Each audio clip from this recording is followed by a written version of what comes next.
Ya, halo semuanya, selamat datang di Tiang Jauh Podcast Bola untuk semua. Dari Bola adalah teman, I'm your host Popo Kusen, bukan pandit. Dan akhirnya ya Euro 2024 dimulai, tapi karena sebenarnya ini adalah podcast Premier League, kita akan ngebahas dulu soal Premier League yang udah keluar jadwal untuk musim ini 2024-2025. Gue udah pindah itu jadi musim ini ya, jadi 23-24 gue hitung musim lalu biar nggak bingung. Nah, untuk musim ini jadwalnya udah keluar dan jadwalnya cukup amazing. Oh ya, sebelum itu juga akhirnya udah resmi kalau Erik ten Hag itu akan bertahan di Manchester United. Tapi ya udah, biar kita ngomong lebih seru, kita langsung mulai aja ya Tiang Jauh untuk kali ini.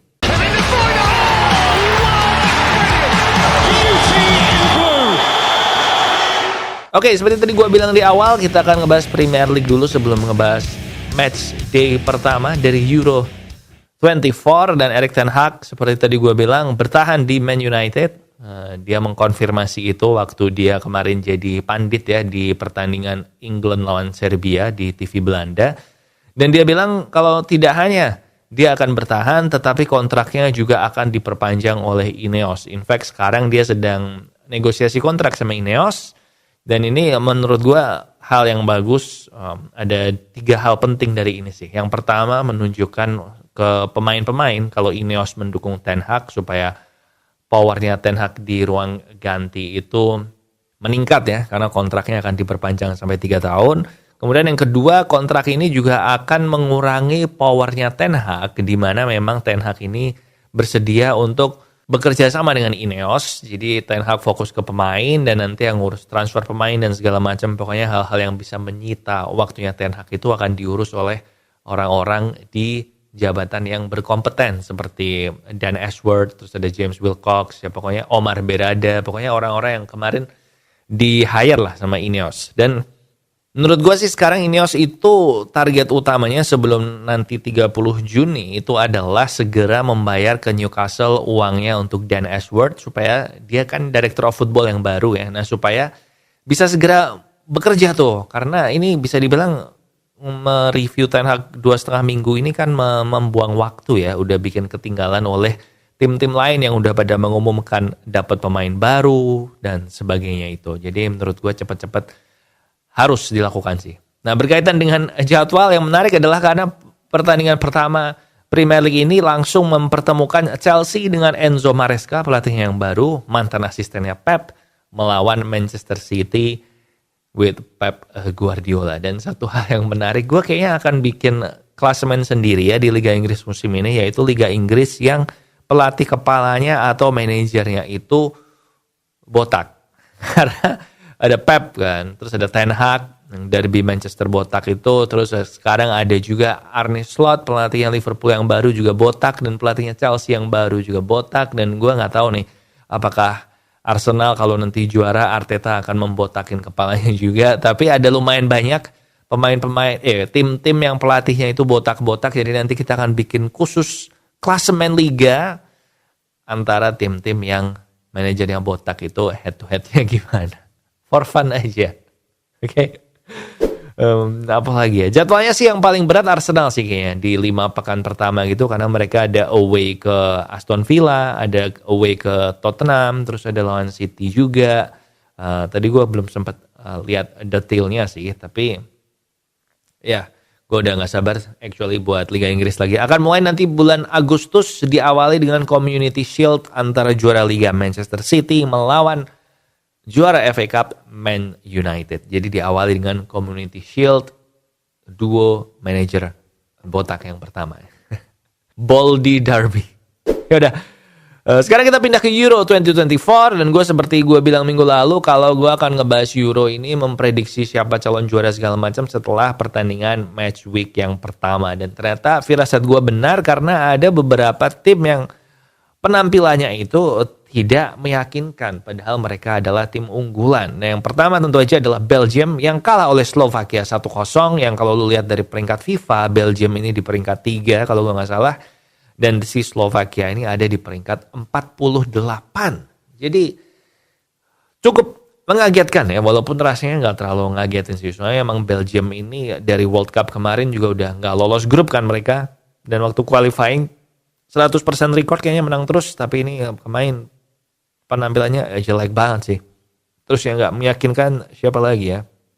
Turki bagus, Prancis nggak gitu meyakinkan, tapi itu kayaknya faktor Austrianya yang jago, Kroasia juga jelek, kayaknya emang udah lewat sih ya momentumnya Kroasia itu, dan si Luka Modric ini juga memang ya udah nggak bisa sekonsisten dulu karena faktor umur juga. Portugal juga tadi malam kesulitan lawan Cechia ya.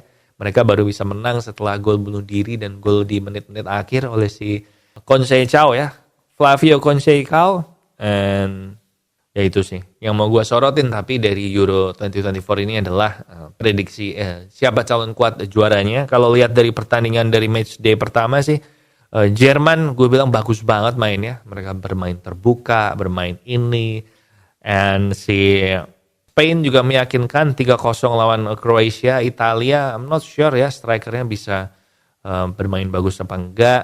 Netherlands juga kurang. Dan England nih, England ini banyak yang ngerasa kalau menang 1-0 sama Serbia kok sampah sih, kok nggak menang besar sih. Tapi perlu diingat bahwa Englandnya Southgate ini memang memprioritaskan kemenangan dibandingkan permainan menarik, dibandingkan permainan menyerang. Karena kalau kita lihat ya dari pertandingan pertamanya Southgate di beberapa turnamen, mereka itu selalu menangnya cuma 2-1, 1-0, terus ini 1-0 lagi. Dan si satu-satunya kemenangan besar itu adalah waktu Piala Dunia mereka ngalahin Iran ya, 6-2 ya kayaknya. Pokoknya ada satu yang ngebantai itu waktu Piala Dunia, dan itu emang faktor ya perbedaan kelas sama musuhnya aja sih. Nah tapi Euro kan memang lebih dekat ya kemampuannya. Serbia juga gue bilang kemarin sebenarnya nyerangnya bagus, tapi England juga membuktikan bahwa pertahanannya mereka bagus.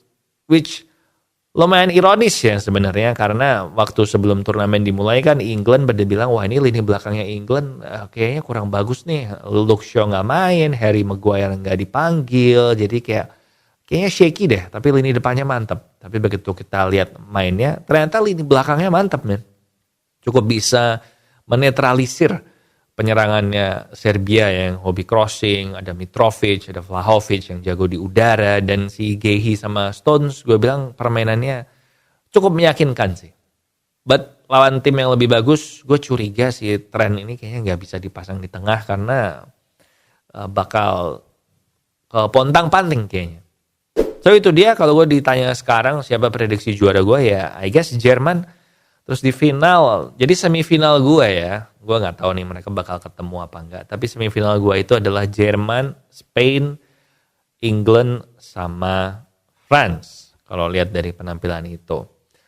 Ini kan Perancis Mbappe itu patah hidung, jadi dia gak main di grup. Dia baru akan main di babak knockout. Jadi ada kemungkinan bisa aja Prancis ini lolos grupnya nggak sebagai juara grup, tapi sebagai runner up grup. Yang artinya England itu semifinalnya itu bisa nggak ketemu Prancis. Dan kalau England semifinalnya nggak ketemu Prancis, maka ada peluang England lolos ke final. Itu sih harapan gue sebagai pendukung Inggris. Karena kalau semua lancar nih, juara grup semua, tim-tim unggulan, nah di semifinal England lawan Prancis, gue bilang yang menang Prancis sih. Karena nggak tahu kenapa ya, England tuh kalau lawan Prancis kayak punya semacam kutukan gitu kalau lawan Prancis. Gak bisa menang kan dari dulu. So gitu aja review untuk Euro yang kemarin. Match day yang pertama kita lihat nanti ya. Match day yang kedua ini ada hasilnya semua. Yang gue kaget Hungaria kalah sama Swiss, gue juga kaget karena Hungaria ini kan menurut gue kuda hitam pegangan gue nih, ternyata dibantai gitu aja. And Turki gue kaget sebagus itu sih. Si pemainnya Madrid siapa? Arda Güler itu jago banget, men. Netherlands ya gitulah. Menarik untuk dilihat nanti match day yang kedua. Menurut dari Tiang Jauh hari ini cukup itu aja dulu. And next week kita akan ngebahas match day yang kedua, dan kita akan bisa semakin lihat lah kira-kira siapa tim yang akan menjadi calon juara kuat. Saat ini power ranking di Tiang Jauh, nomor 1 Jerman, nomor 2 Spain, kemudian di nomor 3 ada England, nomor 4 Turki, nomor 5 ada France. Oke, gitu dulu untuk Tiang Jauh kali ini. Jangan lupa like, subscribe, follow, and nyalain notification bell-nya biar nggak ketinggalan untuk Tiang Jauh episode selanjutnya. Tiang Jauh, podcast bola untuk semua, nggak usah ngerti bola nggak apa-apa, and Di sini Popokusen, thank you for watching and I'll see you when I see ya.